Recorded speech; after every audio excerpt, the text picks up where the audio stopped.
Hello guys, ജാസിയാണ്. അപ്പോൾ ഞാൻ ആശയും കൂടിയിട്ട് ഇനാഗ്രേഷന് വേണ്ടി പോകുന്നതാണ് കേട്ടോ. ഈ പോക്ക് നമുക്കിന്ന് ഏറ്റുമാനൂർ ഇനാഗ്രേഷൻ ഉണ്ട്. സാറ ബ്രൈഡൽ ലോഞ്ചിൻ്റെ സെക്കൻഡ് ബ്രാഞ്ചിന് ഇനാഗ്രേഷന് അവർ നമ്മളെ ക്ഷണിച്ചിരിക്കുകയാണ്. അപ്പോൾ നമ്മൾ അങ്ങോട്ടാണ് പോകുന്നത്. അത്യാവശ്യം നല്ല ക്രൗഡായിരുന്നു, ഒരുപാട് മീഡിയാസും ഉണ്ടായിരുന്നു നമ്മളെ കാണാൻ വേണ്ടിയിട്ട്. മാഷാ അല്ലാഹ്, അങ്ങനെ ഇനാഗ്രേഷനൊക്കെ നല്ല അടിപൊളിയായിട്ട് കഴിഞ്ഞു, അൽഹംദുലില്ലാ. അത് കഴിഞ്ഞ് നമ്മൾ കുറച്ച് നേരം അവിടെ സ്പെൻഡ് ചെയ്തു. ഒരുപാട് ആൾക്കാരൊക്കെ വന്നിട്ടുണ്ടായിരുന്നു, അവിടെയൊക്കെ സംസാരിച്ചു, ഒരുപാട് ആൾക്കാരെ കാണാൻ പറ്റി. നമ്മുടെ ഫ്രണ്ട്സ് എല്ലാവരും ഉണ്ടായിരുന്നു. ഡാലുബേബി ഉണ്ടായിരുന്നു, ജോൺമണി ഉണ്ടായിരുന്നു, അഭിഷേക് ഉണ്ടായിരുന്നു, ഷിയാസ്ക ഉണ്ടായിരുന്നു. അങ്ങനെ പിന്നെ ഫിലിം ഇൻഡസ്ട്രിയിൽ നിന്ന് കുറച്ച് ആൾക്കാരുണ്ടായിരുന്നു. ഒത്തിരി ആൾക്കാരൊക്കെ പങ്കെടുത്ത നല്ലൊരു അടിപൊളി ഗ്രാൻഡ് ആയിട്ടുള്ള ഒരു ഫംഗ്ഷൻ തന്നെയായിരുന്നു. അവർ പാർലറും അത്യാവശ്യം നല്ല ലക്ഷറീസ് ആയിട്ടാണ് അവർ ഒരുക്കിയിട്ടുള്ളത്. കുറച്ച് നേരം ഞങ്ങൾ എല്ലാവരും ഇരുന്ന് സംസാരിച്ചു, അങ്ങോട്ടും ഇങ്ങോട്ടും കുശലങ്ങളൊക്കെ പറഞ്ഞു.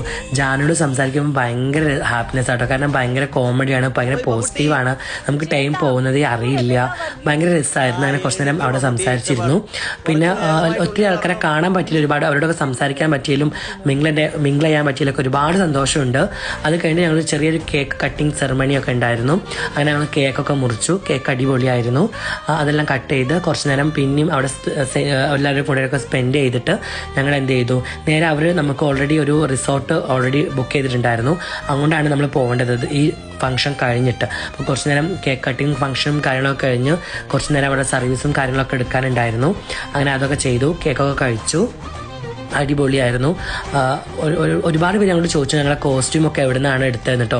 എൻ്റെ കോസ്റ്റ്യൂം ഓൾറെഡി കാലിക്കറ്റുള്ള ജിസ്ന എന്നുള്ളൊരു ഫ്രണ്ടാണ് എനിക്ക് ഡിസൈൻ ചെയ്തിരുന്നത്. ആഷിയുടെ കോസ്റ്റ്യൂം ആണെങ്കിൽ നമ്മുടെ എടപ്പാളല്ല മോക്ക, അവരാണ് ആഷിയുടെ കോസ്റ്റ്യൂമൊക്കെ ചെയ്തത്. അടിപൊളി കോസ്റ്റ്യൂമായിരുന്നു, വേറെ ലെവലായിരുന്നു. എനിക്ക് ഭയങ്കര പേഴ്സണലി ഇഷ്ടമായി. എല്ലാവരും ഞങ്ങളോട് ഇങ്ങനെ ചോദിച്ചു കോസ്റ്റ്യൂമൊക്കെ എവിടെ നിന്നാണ് എടുത്തതെന്നൊക്കെ കേട്ടോ. അത് കേട്ടപ്പോൾ ഒരുപാട് ഹാപ്പിനെസ് ആയി. പിന്നെ അത് കൂടാണ്ട് ഷിയാസ്ഖാനൊക്കെ കുറേ വർഷങ്ങൾക്ക് ശേഷമാണ് കാണുന്നത്. ഇവൻ ജാനുവിനെയും ജാൻമണിനൊക്കെ പിന്നെ കുറച്ച് മുമ്പേ കണ്ടിട്ടുണ്ടായിരുന്നു. അങ്ങനെ ആശ അവിടുന്ന് കുറച്ച് ബിയേഡൊക്കെ ഓൾറെഡി ഇങ്ങനെ സെറ്റാക്കി മിററിൽ കുറച്ചിങ്ങനെ വീഡിയോസും കാര്യങ്ങളും ഫോട്ടോസൊക്കെ എടുത്തു. നേരെ പിന്നെ പോയത് ആ ഒരു റിസോർട്ടിലേക്കാണ്. അവിടെ നമുക്കൊരു DJ ഫംഗ്ഷനൊക്കെ അവർ ഓൾറെഡി സെറ്റാക്കി വെച്ചിട്ടുണ്ടായിരുന്നു. അടിപൊളി ഫംഗ്ഷനായിരുന്നു, വേറെ ലെവലായിരുന്നു.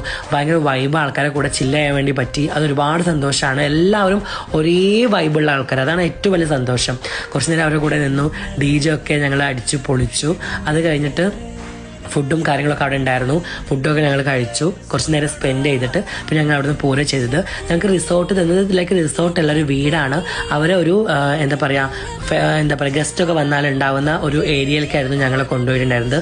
ഫംഗ്ഷൻ അടിപൊളിയായിരുന്നു, സമയം പോയതേ അറിഞ്ഞില്ല. അപ്പോൾ അത്രയേ ഉള്ളൂ ചേട്ടാ.